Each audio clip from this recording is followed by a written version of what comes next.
my father was a mechanical engineer, my mom was a librarian. All I could ask was about how do you make money at things. You know, if we drove by a cow farm, it was how do you make money on cows? How do you make money on the grain that they sell? And by the time I graduated high school, I had started 3 businesses and had 6 different jobs.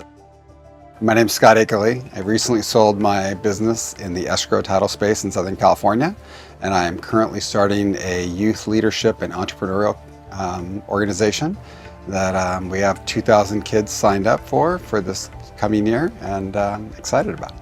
Yeah, I'm adopted, so I always kind of think of nature versus nurture. My parents adopted the 4 of us over 16 years, and we're so committed to family and having dinner together and doing chores together on the weekend and hanging out and being together. I kind of think of that as the nurture side. I was kind of on a mission. I was working 80 to 100 hours a week, and I knew that was the path I was on, and we wanted to have, when growing up, we had a great family, tight family, and so did my wife. And I also wanted to have more money. We didn't have a lot of money growing up. So I wanted to be able to have that same lifestyle with our family and be close, but also be able to have more money and more resources. And so she knew within that, and if I was going to be working that much, especially in the beginning when we had kids, that she was going to have to take on more of a responsibility with our kids in order to create that. And so I think one of the stories that I always think about is, when the kids were going to school, especially when they were young, she would give me cliff notes every morning on what the kids were doing that day, and they would call me about 8 o'clock in the morning on the way to school, and I could ask them about their day. And so I'd ask them how was their test, what do they have going on, what are they excited about. And I have twin boys that are 24, my daughter's 25, and just about a year ago, we were having a conversation with them, and they never knew I wasn't home in the morning. I'd leave every day between 5 and 6, and they never knew I wasn't there. So it just showed how much she cared about what we were trying to create and how much I cared. And together, I think we are a great team and have created a great lives for ourselves and our family. It was one of the biggest challenges I had to overcome, I think, COVID. We practiced every June for fire drills, and we had a muscle built up around that. So when COVID happened, we were able to step in, and really each team member kind of had an idea of what to do. So our IT immediately had everybody sent home. They had computers everybody delivered. Our HR team was checking on everybody at home. Our operations team put together a plan of how we're going to do things over the next 6 months. And we had everyone, there was training each day on what do you do today to make things better, how do you clean things up, and how are we going to do coming out of the experience of COVID. And so I think our team, our accounting department had cut $1 million in expenses without cutting employees within a few weeks. And we had done a lot of work on our systems. And so PPP, we went out and got a PPP loan, but we also took that package and gave it to probably 15 of our competitors that were friendly competitors and said, here's how we did it. Because we did it faster than I think anybody else had done it. And so we gave it out to our competitors, and I think we got through it together, working really, really hard, and didn't have any layoffs, and were able to get through it as a team. And I think it was a pretty remarkable experience, hard and remarkable at the same time.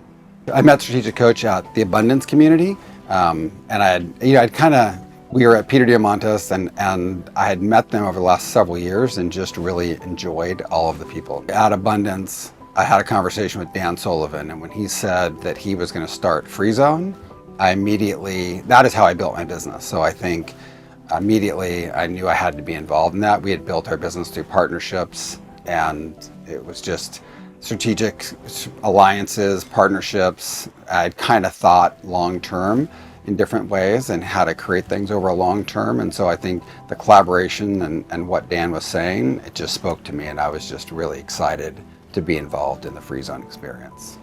Well, I think everyone should be in an entrepreneurial or coaches group or an environment where you can collaborate with people, because there's been multiple. I'm in YPO, I'm in Abundance, I'm in Strategic Coach, and I think throughout the years, there's times I've come with business plans to those groups and had conversations, and they've torn it apart and said, that is the wrong move for X, Y, and Z, and vice versa. I've come with ideas, and they're like, absolutely double down on that. And so I think just having group that you can collaborate with and talk to and share ideas and trust and have that mutual respect. Every entrepreneur should be in, because there's just going to be too many things that come along, and being at the top is a lonely experience sometimes. You can't talk to sometimes your employees and your most trusted people. And so, having that safe environment, I would absolutely recommend every entrepreneur from day one start with that. Dan has a saying about your next decade is your greatest decade. And I think having sold my company and started this experience with youth leadership, I struggled with it, because how do you make next decade a bigger, better decade, your best decade? And I think going through this experience and starting that, I now get it, because what I was able to do in the last 7 months starting this program, I could have never done without the connections and the experience and the wisdom. So I've done it faster with less effort, with my connections and collaborations. And so I get that, and I'm excited, because I think it's easier to build things and grow things now than ever before.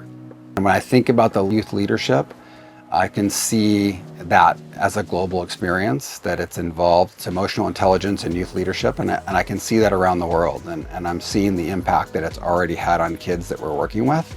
And so I'm excited to see the vision and what that creates for the next generation. Don't change who you are. I think one thing that happens in business is, unfortunately, people are going to lie to you, people are going to potentially steal, you're going to be overregulated. There's all sorts of things that are going to happen, and don't change who you are or what got you there. Stay authentic to yourself, and I think that's been a challenge at times, but really do not change. And I think the second thing would be dream big, especially in the world of kind of AI and technology. I think people overestimate what they can do in 1 year, but severely underestimate what they can do in a decade. So dream really, really big. And one of my hacks is, how do you bring that back to kind of a daily habit and just kind of work the habit? And it's worked for me, but dream really big and stay authentic to who you are.